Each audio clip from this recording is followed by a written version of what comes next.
Hello, this is Mrs. Lew. Let us look at this maths question. A, we need to simplify this. 3 plus 2, 1 minus x. So we have 3 plus, this 2 you have to multiply in here and multiply in here. So you get 2 minus 2x. So 3 plus 2 equals to 5. So it's 5 minus 2x. So this is the answer for A. How about B? B, you have to express this as a single fraction. So 2y minus 3y plus 4 over 2. Sorry, it's minus, huh?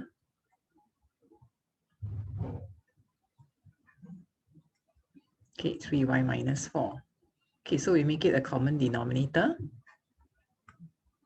So this one is 2, so we multiply here by 2. So we have 4y minus 3y. Okay, be careful of this. Minus times minus, we have plus 4. So we have 4 minus 3, so it's 1. So it's y plus 4 over 2. Okay, so that's your answer. Thank you for joining me. Remember, you are a miracle.